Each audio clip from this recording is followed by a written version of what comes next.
Hello guys, current affairs funda में आप सभी का स्वागत है। मैं हूं आपके साथ अभिषेक शर्मा और आज के इस वीडियो सेशन में हम 17 जनवरी तक के सभी इंपॉर्टेंट करंट अफेयर्स कवर करने वाले हैं। हमेशा की तरह आप इस वीडियो को अंत तक जरूर देखिएगा, आज भी आपको काफ़ी कुछ जानने के लिए मिलेगा। साथ ही गाइस, इस सेशन को शुरू करने से पहले आप सभी को बताना चाहूँगा, यदि आप हमारे daily current affairs PDF, weekly PDF, monthly PDF और हर महीने के banking and economic awareness PDF चाहते हैं तो करंट अफेयर्स फंडा का 1 ईयर मेंबरशिप प्लान आप ज्वाइन कर सकते हैं। इसमें आपको पूरे 1 साल तक हमारा जितना ही PDF मटेरियल है वो प्रोवाइड कराया जाता है। उसको आप डाउनलोड कर सकते हैं, प्रिंट आउट भी निकलवा सकते हैं।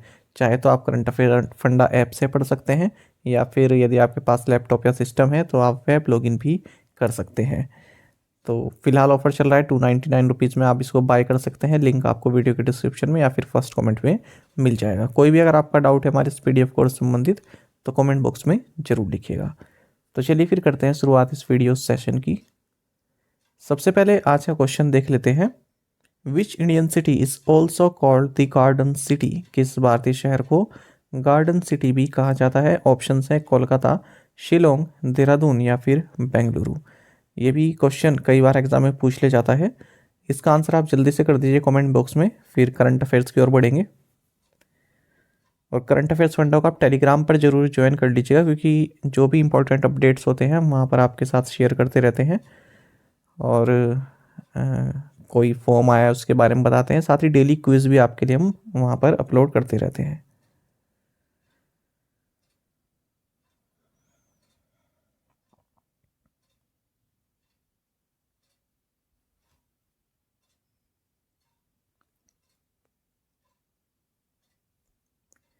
Who has been appointed as the next chief economist of the Organization for Economic Cooperation and Development OECD? आर्थिक सहयोग और विकास संगठन के अगले मुख्य अर्थशास्त्री के रूप में किसे नियुक्त किया गया है?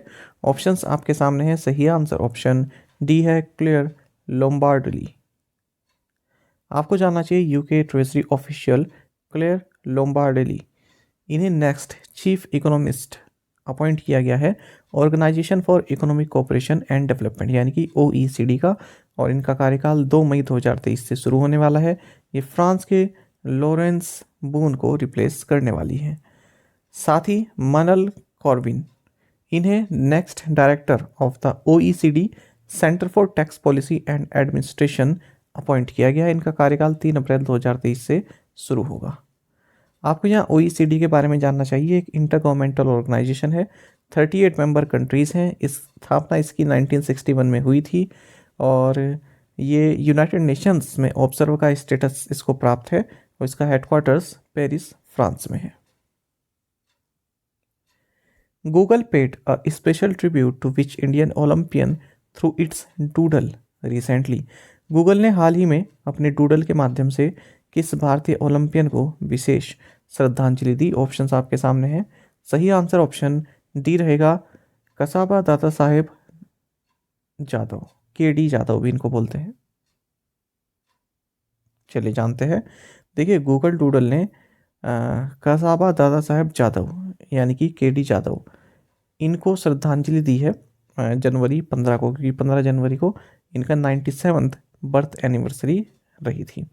आपको बता दें, जो ये KD जादव है इंडिपेंडेंट इंडिया के फर्स्ट इंडिविजुअल ओलंपिक मेडलिस्ट रहे हैं। इनसे भी संबंधित क्वेश्चन पूछ लिया जाता है यही कि इंडिपेंडेंट इंडिया के पहले इंडिविजुअल ओलंपिक मेडलिस्ट कौन रहे थे। आपको बताते हैं जो जादव जी हैं, इन्होंने ब्रॉन्ज मेडल जीता था 1952 हेलसिंकी ओलंपिक्स में, और जापानीज सोहाची इसी से ये हार गए थे।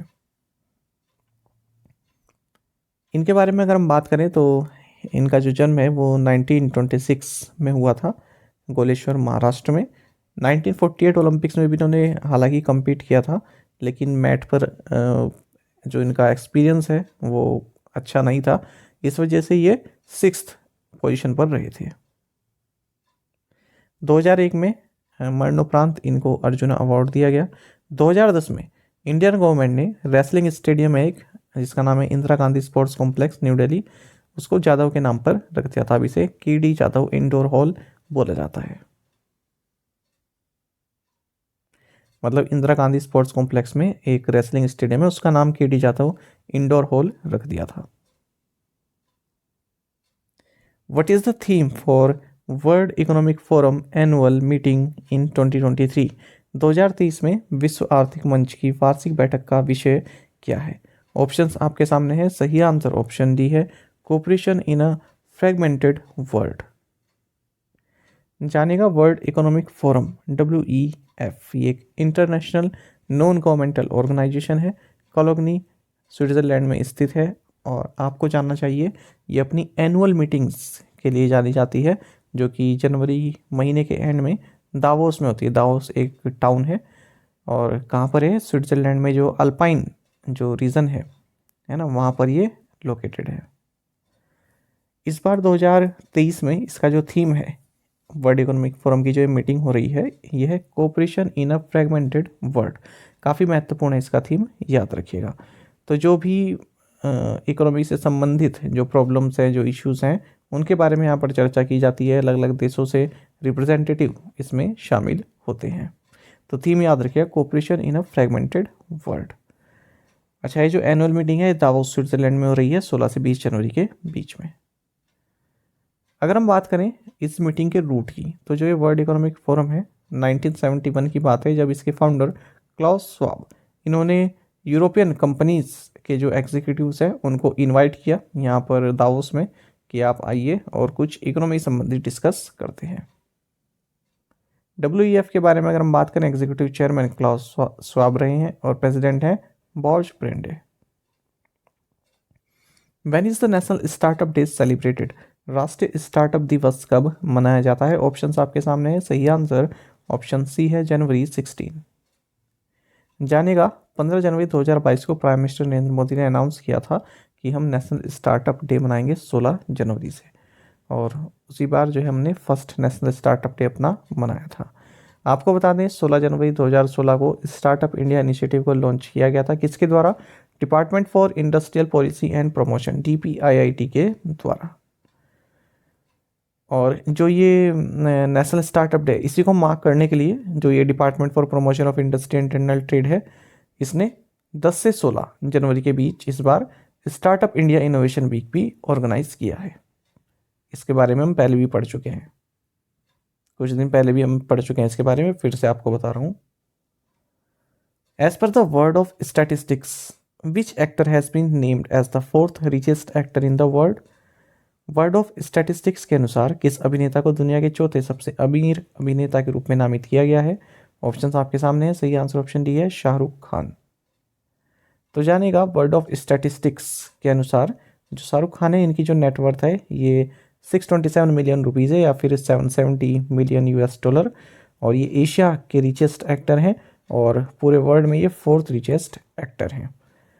और सबसे रिचेस्ट कौन है? ये हैं जेरी सैनफील्ड, 1 बिलियन US डॉलर की संपत्ति है। साथ ही जो टाइलर पेरी है, इनकी भी 1 बिलियन US डॉलर की संपत्ति है।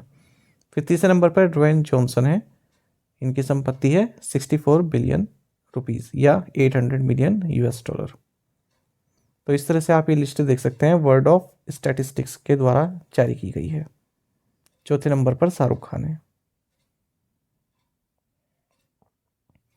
When is the army day celebrated? सेना दिवस कब मनाया जाता है?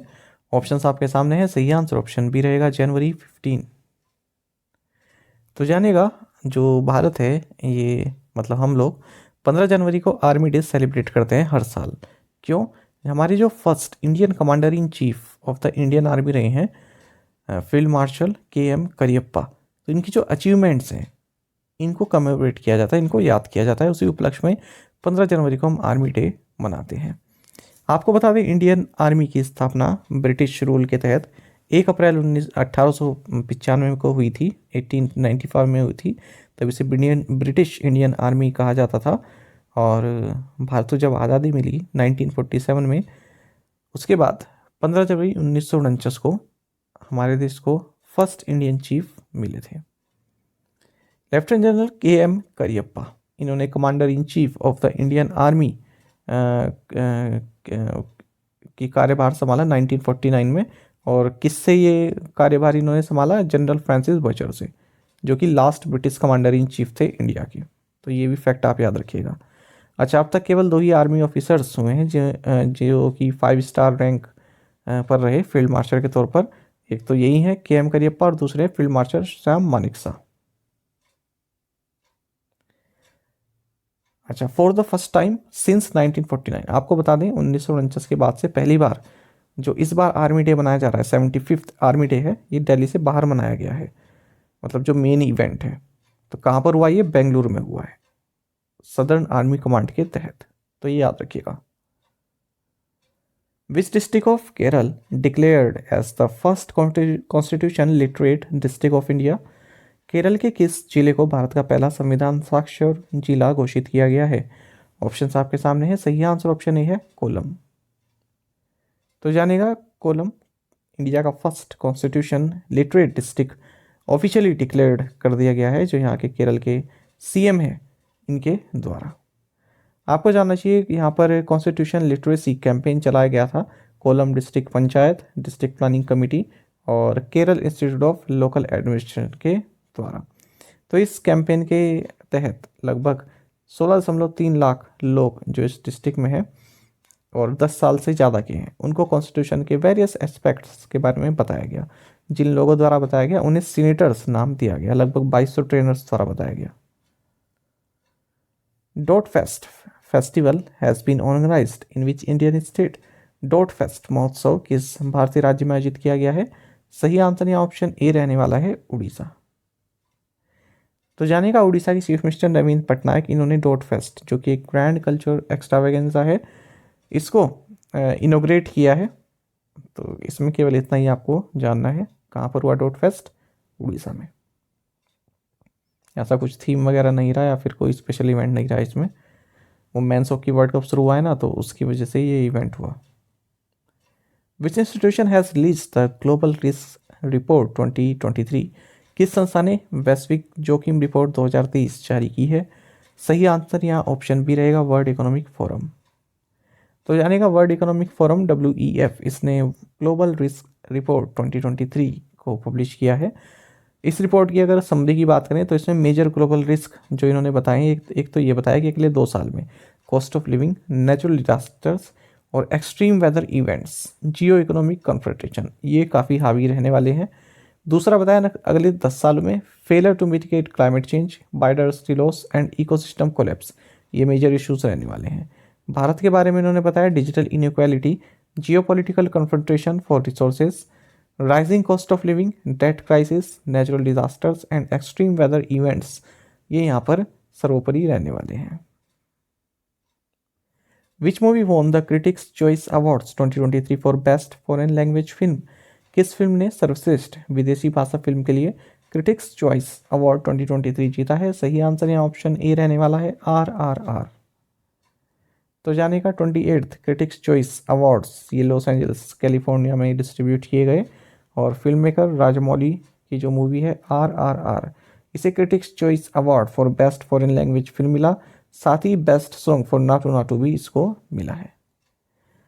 जेफ ब्रिजेस इन्हें लाइफ टाइम अचीवमेंट अवार्ड दिया गया है। वहीं जेनरे मोनोय इनको सीहर अवार्ड दिया गया है। बेस्ट पिक्चर मिला है Everything Everywhere All at Once को। Best comedy series Abbott Elementary. इस तरह से best drama series Better Call Saul. Best limited series The Dropout आउट। Best movie made for television Weird. Jio special hackathon is being organised bye.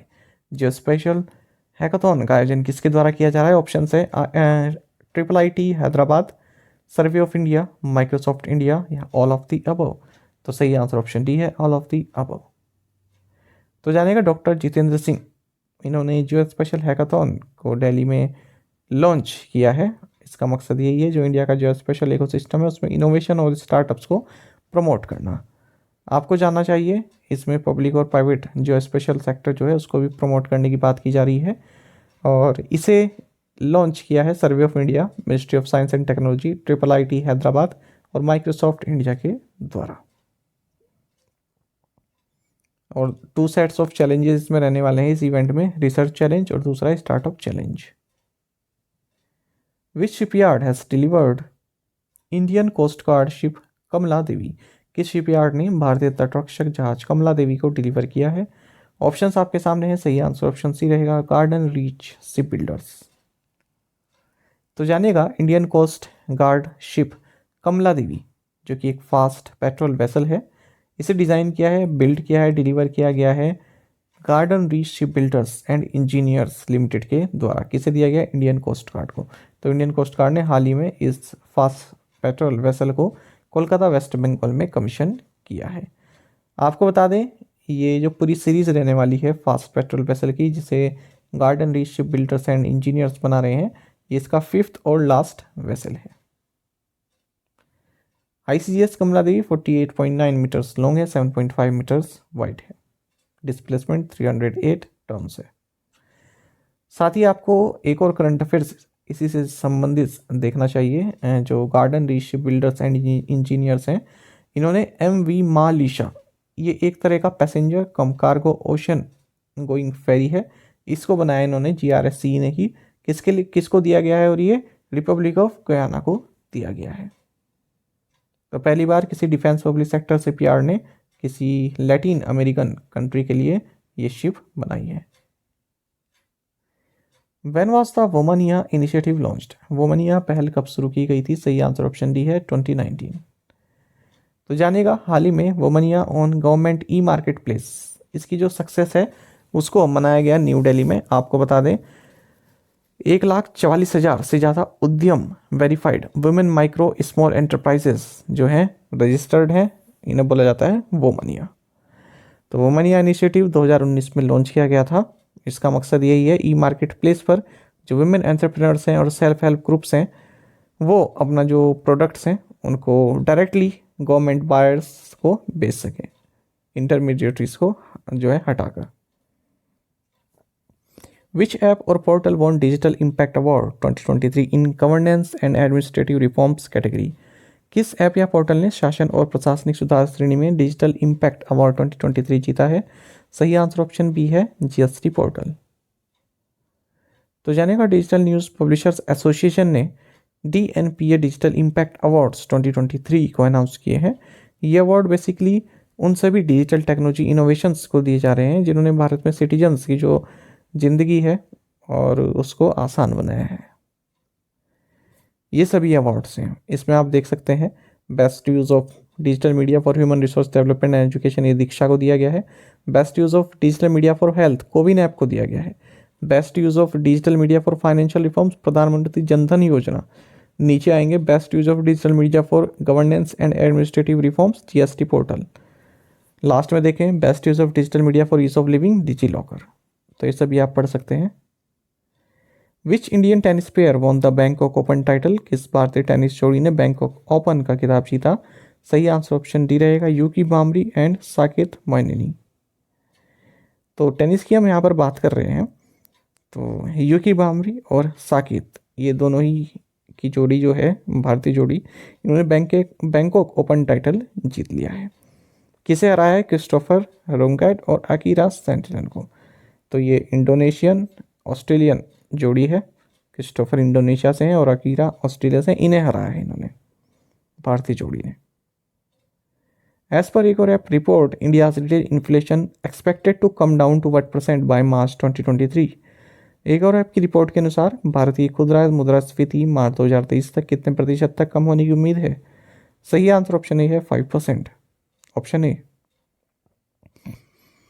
जानिएगा यहाँ पर एक SBI research ने अपने एक और ऐप रिपोर्ट में कहा है कि इंडिया की जो रिटेल इन्फ्लेशन रेट है, जो कि कंज्यूमर प्राइस इंडेक्स के बेस पर हम बता रहे हैं, वो RBI का जो कंफर्ट जोन है 6% सा 6% का, उससे नीचे रहने वाली है और मार्च 2023 तक 5% हो जाएगी, ऐसा कहा है SBI रिसर्च ने अपनी एक और ऐप रिपोर्ट में। आपको जानना चाहिए रिटेल इन्फ्लेशन जो दिसंबर के महीने में रही है 5.72% रही। जनवरी से मार्च 2023 तक जो एवरेज रिटेल इन्फ्लेशन है ये 4.7% रहने की उम्मीद है। रिटेल इन्फ्लेशन 5.88% रही थी नवंबर में, जबकि अक्टूबर में 6.77% रही थी। Which of the following has entered into a partnership with Kolkata-based VFS Capital to extend loans to the MSME sector? निम्नलिखित में से किसने MSME क्षेत्र को ऋण देने के लिए कोलकाता स्थित VFS कैपिटल के साथ साझेदारी की है। सही आंसर ऑप्शन ए रहेगा यहाँ सिडबी। तो जानेगा small industries development bank of India यानी कि सिडबी ने यहाँ पर पार्टनरशिप की है Kolkata based micro finance institutions VFS capital के साथ, जिसमें MSME सेक्टर को लोन दिया जाएगा VFS कैपिटल के द्वारा। तो 5 लाख रुपए तक का लोन ये देगा 13% इंटरेस्ट रेट पर एनम के बेसिस पर। हाल ही में हमने भी देखा था कि सिडबी ने M5 के साथ भी पार्टनरशिप की है, किस लिए, जो बंगाल में वुमेन एंटरप्रेन्योर्स हैं उनको सपोर्ट करने के लिए। Which firm has signed a 26,000 crore rupees contract with Indian Railways to supply electric locomotives? किस फर्म ने इलेक्ट्रिक लोकोमोटिव की आपूर्ति के लिए भारतीय रेलवे के साथ 26,000 करोड़ के अनुबंध पर हस्ताक्षर किए? सही आंसर ऑप्शन बी है सेमेंस। तो जानेगा जर्मन इंजीनियरिंग कंपनी है सेमंस, इन्होंने 26,000 करोड़ रुपए का एग्रीमेंट साइन किया है इंडियन रेलवेज के साथ, जिसके तहत ये इलेक्ट्रिक लोकोमोटिव्स प्रोवाइड कराएगा रेलवे को फ्रेट मूवमेंट के लिए। तो 1200 electric locomotives of high capacity 9,000 horse power provide कराएगा सीमेंस इंडियन रेलवेज को।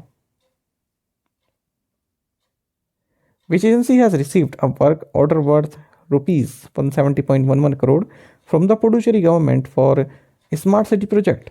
किस एजेंसी को स्मार्ट सिटी परियोजना के लिए पुडुचेरी सरकार से 170.11 करोड़ रुपए का कार्य आदेश प्राप्त हुआ है? सही आंसर ऑप्शन डी है रेलटेल। तो जानिएगा इंडियन रेलवेज की जो हॉली ओन्ड सब्सिडरी है RailTel corporation of India limited, इन्हें 170.11 करोड़ रुपए का ऑर्डर प्राप्त हुआ है पुडुचेरी गवर्नमेंट की ओर से, जिसके तहत ये क्या करेंगे, to design develop supply install test commission and operations and maintenance of the integrated command control centre and other associate activities of the smart city. तो स्मार्ट सिटीज़ के लिए जो भी इंटीग्रेटेड कमांड कंट्रोल सेंटर है उसकी maintenance operation इसका जिम्मा दिया गया है इसे। आपको रेलटेल के बारे में जानना चाहिए, broadband and VPN services provide कराती है, हेडक्वार्टर्स न्यू दिल्ली में, और संजय कुमार इसके चेयरमैन एंड मैनेजिंग डायरेक्टर हैं। Whereas the European Union launched its first mainland satellite launch port, यूरोपीय संघ ने अपना पहला मुख्य भूमि उपग्रह प्रक्षेपण बंदरगाह कहाँ लॉन्च किया है? सही आंसर ऑप्शन डी रहेगा आर्कटिक स्वीडन में, ऑप्शन डी। तो जानेगा यूरोपियन यूनियन ने जो एक new launch pad satellite launch pad launch किया है आर्कटिक स्वीडन में, सिंपली कहेंगे स्वीडन में लॉन्च किया है। तो ये न्यू फैसिलिटी कहाँ पर है? एस्ट्रेंज स्पेस सेंटर जो कि क्रूना सिटी के पास है, यहाँ पर लॉन्च किया है। अच्छा, अब ये जो नया लॉन्च पैड लॉन्च किया गया है, अब ये पढ़िएगा आप, देखिए पूरा paragraph. The new facility at Esrange space centre near the city of Kiruna should complement the European Union's current launching capabilities in French Guiana. तो फ्रेंच गयाना में है अभी यूरोपियन यूनियन की जो फैसिलिटी है ये, अब दूसरी कहाँ खोल दी है? आर्कटिक स्वीडन में। तो क्या लिखा है यहाँ पर? कॉम्प्लीमेंट, है ना, ये जो पहली फैसिलिटी है दूसरी फैसिलिटी को कॉम्प्लीमेंट करेगा। साथ ही आपको ये भी जानना चाहिए, यूरोप का जो largest deposit of rare earth है, रेयर अर्थ मेटल्स जो होते हैं ना, वो मिला है कहाँ पर? स्वीडन में। तो यूरोप में नहीं पाया जाता रेयर अर्थ, चाइना पर डिपेंड रहते हैं 98%, और चाइना की जो इकोनॉमी है वो इसलिए बूम करती है क्योंकि ज़्यादातर फैक्टर यही है कि चाइना में रेयर अर्थ जो मटेरियल है वो काफ़ी पाया जाता है। ठीक है, रेयर अर्थ क्या होते हैं? एक ग्रुप ऑफ 17 एलिमेंट्स होते हैं, ये आपको जानना चाहिए, क्वेश्चन बन जाता है यहाँ से वैसे एग्जाम्स में, जो स्टेट टाइप एग्जाम होते हैं वहाँ पर पूछ लिया जाता है। अच्छा, मैंने आपको बताया ना यहाँ पर कॉम्प्लीमेंट, ये देखिए दूसरे पैराग्राफ में क्या है? The new facility at Esrange space centre near the city of Kiruna should complement the first one, जो कि फ्रेंच गयाना में। तो आप यहाँ पर ये जान लीजिए, देखिए दो शब्द होते हैं कॉम्प्लीमेंट और कॉम्प्लीमेंट। एक में तो आता है COMPLI और दूसरे में आता है COMPLE। तो पहला कॉम्प्लीमेंट तो आप जानते हैं, किसी को कॉम्प्लीमेंट देना, किसी ने अच्छा कार्य किया उसकी तारीफ करना। दूसरा कॉम्प्लीमेंट क्या होता है? आई के बदले ई लग जाता है, ठीक है, कॉम्प्लीमेंट। तो इसका मतलब आप में से कुछ जानते होंगे कुछ नहीं जानते होंगे, तो मैं बता देता हूँ क्योंकि यहाँ पर यूज़ हुआ है। तो देखिए दूसरे कॉम्प्लीमेंट का मतलब होता है किसी एक चीज़ को दूसरी चीज़ जब पूरी करती है या फिर और उसे अच्छा बना देती है तो उसे बोलते हैं कॉम्प्लीमेंट, COMPLEMENT। अब यहाँ पर आप ये देखिए दूसरे पैराग्राफ में ये लिखिए, जो नई फैसिलिटी बनाई गई है ना, ये यूरोपियन यूनियन की जो पहले की फैसिलिटी है फ्रेंच गयाना में, इसको कॉम्प्लीमेंट करेगी, यानी कि इसके पूरक के तौर पर रहेगी, यानी कि इसके साथ परस्पर जो है आगे बढ़ेगी या फिर इसको पूरा करेगी, है ना, ये इसका मतलब हुआ। जैसे आप नीचे देख सकते हैं राइट साइड में कॉम्प्लीमेंट दिखा है ना, ये ये दो, एक लड़का लड़की बैठे हैं, तो लड़का कह रहा है your smile compliments your bright outfit. जो तुम्हारी ब्राइट आउटफिट है उसको जो आपकी स्माइल है वो कॉम्प्लीमेंट कर रही है और अच्छा कर रही है उसको। फिर लड़की कह रही है वी कॉम्प्लीमेंट ईच अदर, हम एक दूसरे को पूरा करते हैं, ठीक है, और अच्छा बनाते हैं। तो ये मतलब होता है इस कॉम्प्लीमेंट का। और पहला कॉम्प्लीमेंट तो आप जानते ही हैं, प्रशंसा करना। चलिए प्रीवियस असाइनमेंट क्वेश्चंस के आंसर आप देखेंगे। Which company CEO arjuna Mohan has quit upgrade? Union minister Jitendra Singh launched your special hackathon in which city? New Delhi. Tamil Nadu CM launched which platform for global Tamil investors to invest in states startups? Global Tamil Angels. Santokh Singh Chaudhary, who passed recently, was a member of parliament from Jalandhar, Punjab. As per the 2011 census, minorities make up what percentage of the country's population? 19.3%. Which article of the Indian Constitution mandates that a law declared by the Supreme Court is binding on all courts, even the Supreme Court? Article 141. अंतिम question था हमारा, which foundation day of CSIR national institute of science communication and policy research was celebrated on 13 January 2023? Answer is second. और आपने से कई students ने बिल्कुल सही आंसर दिया है। पार्टिसिपेशन बहुत कम रहा है आपका, पार्टिसिपेशन बढ़ाइए, ठीक है, ज़्यादा से ज़्यादा संख्या में आंसर कीजिए तभी मज़ा आता है इन चीज़ों का। चलिए आज के असाइनमेंट क्वेश्चंस देखेंगे। Who won Rabindranath Tagore literary prize 2021-22? India will be covered by Doppler weather radar network by which year? Which country has found Europe's largest deposit of rare earth metals? Name the titular eighth Nizam of Hyderabad who passed away in Istanbul. On which date is the Chinese New Year or the Lunar New Year falling this year? Which media group has secured media rights for the upcoming Women's Indian Premier League for a total of 951 crore rupees over 5 years till 2027? Who has replaced Rupinder Singh Sodhi as MD of Gujarat Cooperative Milk Marketing Federation, which markets products under the Amul brand name? तो ये 7 question हैं, इनके answer दीजिएगा। यदि आपको एक question का answer भी आता है तो भी आप हमें कमेंट बॉक्स में बता सकते हैं। साथ ही करंट अफेयर्स फंडा को आप टेलीग्राम पर भी ज्वाइन कर सकते हैं। यहाँ पर रेगुलर वीडियो अपडेट्स और करंट क्विजेस हम आप सभी के लिए डालते रहते हैं। साथ ही डिस्कशन ग्रुप में आप किसी भी क्वेश्चन का सोल्यूशन पा सकते हैं। दोस्तों यहाँ पर हमारे करंट अफेयर्स की प्लेलिस्ट दी गई है, इसको आप जरूर देखें, अपने दोस्तों के साथ, फेलो स्टूडेंट के साथ हमारे करंट अफेयर्स को शेयर जरूर करें। आज का ये सेशन आपको कैसा लगा कमेंट बॉक्स में जरूर बताइएगा। Thank you guys.